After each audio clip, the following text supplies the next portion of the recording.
as irmãs, saudando mais uma vez a todos que nos acompanham neste momento celebrativo, neste momento de oração, neste segundo domingo do tempo da Quaresma. E sempre temos que ter presente, a Quaresma é um caminho, é o caminho que leva para a Páscoa. A Quaresma não é fechada em si mesma, não tem sentido em si mesma. E a Quaresma é o tempo de vivificar, de fortalecer, de fazer forte e viva a nossa fé, o nosso amor, o nosso seguimento de Jesus. A liturgia desse segundo domingo da Quaresma quer insistir conosco. Deus está conosco, Deus está do nosso lado, não nos abandona, mesmo no momento do sofrimento, do cansaço e do desalento. Deus não quer o sacrifício da vida humana. Deus não aceita a morte de Isaac. E o anjo mensageiro vem para dizer, não mate o menino. Porque esse texto do livro do Gênesis quer deixar claro que Deus não quer o sacrifício da vida humana, como era comum acontecer em várias religiões daquele tempo e que depois se espalhou em várias culturas, em várias maneiras de ser. Deus não quer o sacrifício da vida humana. Deus não quer. Deus quer que todos tenham vida com dignidade. E Ele está ao nosso lado.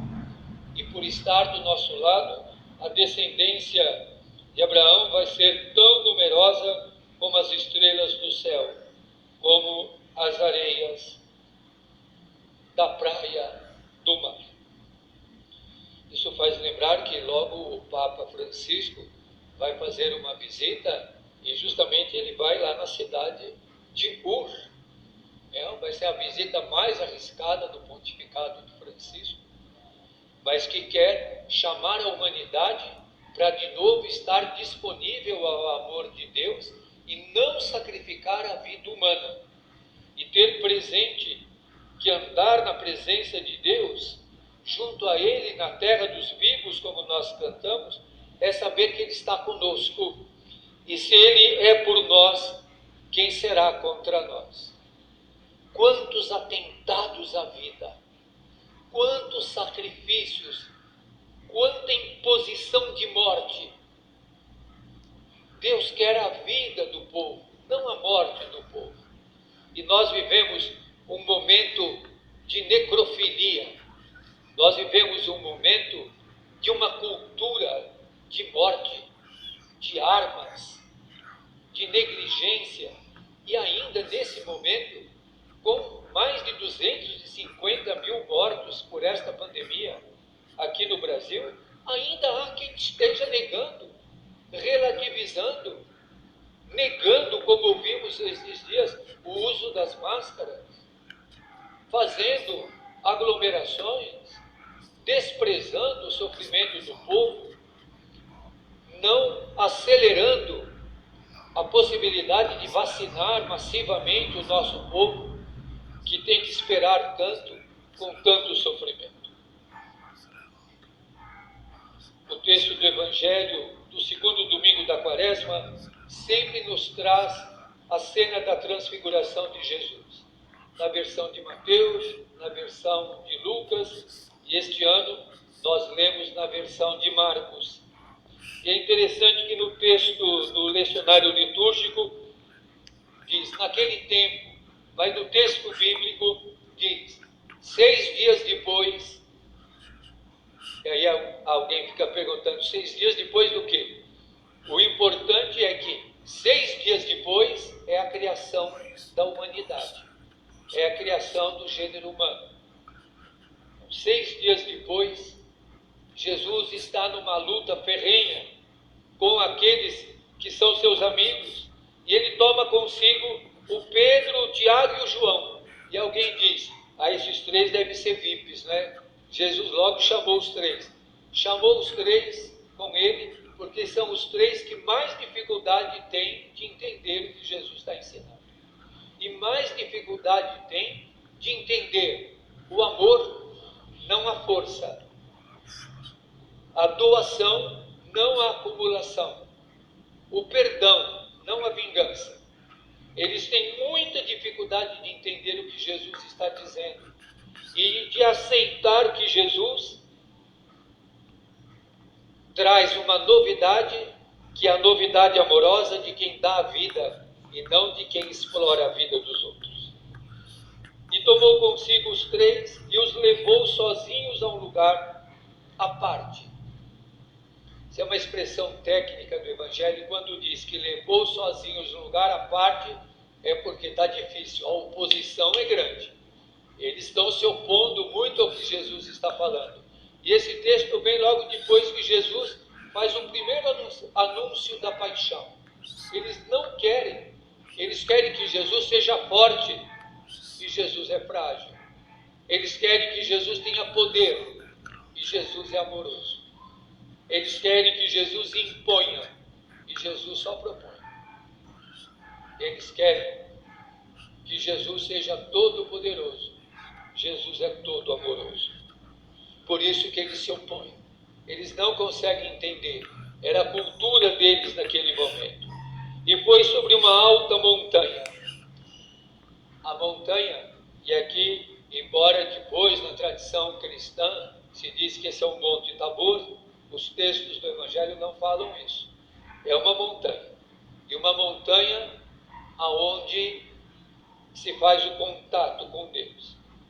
E transfigurou-se diante deles. Suas roupas ficaram brilhantes e tão brancas como nenhuma lavadeira sobre a terra poderia alvejar. No tempo de Jesus falava de lavadeira, não fazia propaganda de sabão em pó. Mas ele transfigurou-se. Essa transfiguração é um momento muito forte da catequese do Evangelho para dizer para nós, para chegar na glória, tem que passar pela cruz. Não adianta querer ter a glória de Deus sem passar pela cruz, que é entrega amorosa e livre. É consequência na luta e na defesa da vida, como nos falou no livro do Gênesis, como nos falou Paulo. E apareceram quem? Moisés e Elias. É muito interessante isso, porque Moisés é a lei, Elias o que luta para que a lei seja cumprida. E eles, na Bíblia, são aqueles que a tradição diz que conversavam com Deus. E Marcos coloca agora, eles conversam com Deus. O Deus que eles conversam é Jesus. E eles conversam entre si. Nem o Moisés, nem o Elias falam mais nada, porque agora eles falam com Jesus. Eles não têm mais o que falar. E é interessante que, vendo isso, que eles conversavam com Jesus, o Pedro, como sempre, e quando fala o Pedro é porque ele vai dar um fora, tomou a palavra e disse Jesus, Mestre, Rabi. Quem chama Jesus assim também de Rabi é Judas, que o traiu. E o Pedro também está, de certa forma, traindo aquilo que Jesus ensina e diz, Mestre, Rabi, é bom ficarmos aqui. É bom ficarmos aqui. Vamos fazer 3 tendas. A festa das tendas era uma festa muito importante, e a festa, segundo os judeus acreditavam, que na festa das tendas viria o Messias. A festa das tendas era a saída da escravidão para a libertação, e por isso tem que fazer, e ele quer fazer 3 tendas. Mas é muito interessante, aí está o engano do Pedro. Uma para ti, outra para Moisés e outra para o Elias. Quem é que ele pôs no meio? É uma para ti, uma para Moisés e outra para, segundo a cultura daquele tempo, o mais importante é o do meio. E ele pôs no meio quem? O Moisés. Para o Pedro ainda importante era a lei. a regra, a norma. E diz o Marcos de uma maneira muito dura: Pedro não sabia o que dizer, pois estavam todos com muito medo. Eles estavam com medo de ver a glória de quem serve, a glória de quem dá a vida, a glória de quem tem que enfrentar a cruz. Por isso Pedro é interrompido e vem uma voz na nuvem que os encobriu e disse: Este é o meu filho amado. Jesus é o filho amado. Escutai o que ele diz. Essa é a grande questão para a missa de hoje, nesse segundo domingo da Quaresma. Escutem o que ele diz. Escutem o que Jesus diz. E de repente, olhando em volta, eles não viram mais ninguém. Só Jesus com eles. Tem que ouvir o que diz Jesus. Tudo cessou. Cessou Moisés, cessou Elias. É Jesus. Só Jesus. Ouçam o que ele diz. Só Jesus estava com eles, porque só ele está conosco sempre. Só ele é o que está conosco sempre. É o Deus que está conosco sempre e nunca não nos abandona. E ao descerem da montanha, Jesus ordenou que não contassem a ninguém o que tinham visto, porque eles podiam contar só um pedaço e não contar tudo, e não entenderam tudo. Por isso Jesus disse para eles: não contem nada para ninguém. Eles não contaram, mas não entenderam o que quer dizer ressuscitar dos mortos, como nós também muitas vezes não entendemos. Nós não precisamos entender tudo para crer, mas nós precisamos ter a inteligência da fé para professar que a ressurreição dos mortos não é uma magia. A ressurreição dos mortos é uma vida que não se destrói. É a vida que não pode ser destruída. Nós somos chamados a professar a fé na ressurreição, a viver a ressurreição, a defender a vida, a proteger a vida, a viver a vida definitiva do amor de Deus. Não uma vida que está no além, mas uma vida que Deus já nos deu. Tem gente que fala a outra vida. Não é a outra, é a mesma vida. Você lá não vai ser outro, você vai ser sempre o mesmo. Essa vida que Deus te deu, que você tem, é a vida que não se destrói. Por isso nós rezamos na missa.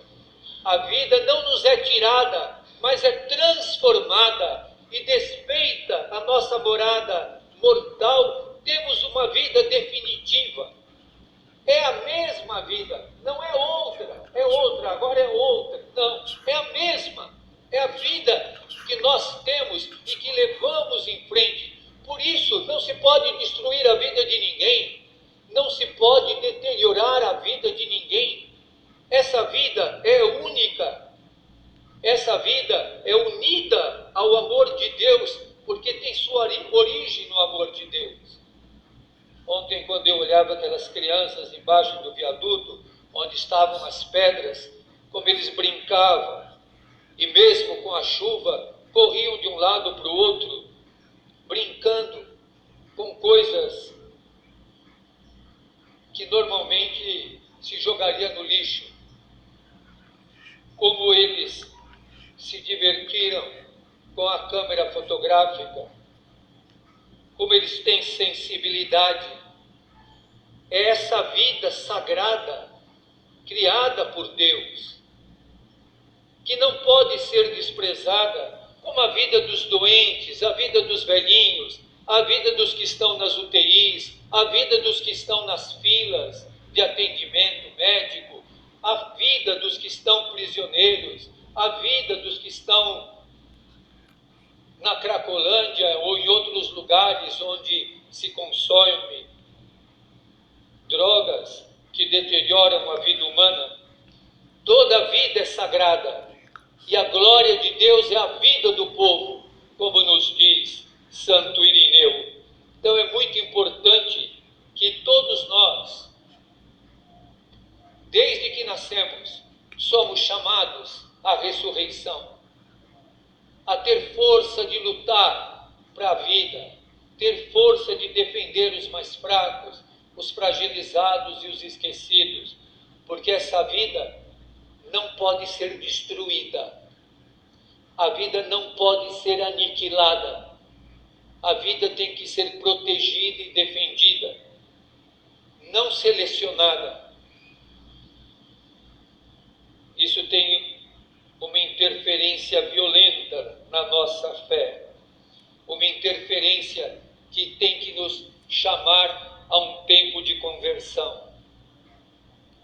Nós ainda vivemos esse momento dramático da pandemia, onde não é a vida que orienta, é a economia, é o interesse econômico.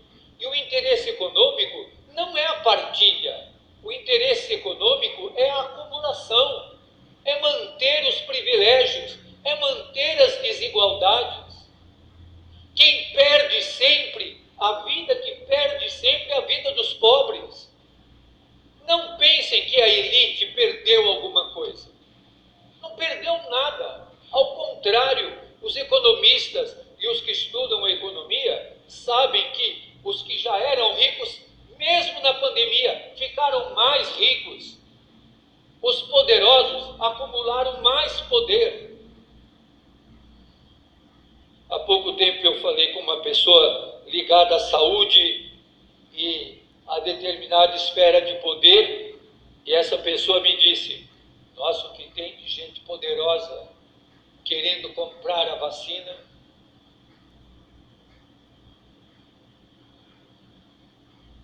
Crer na ressurreição dos mortos e na vida eterna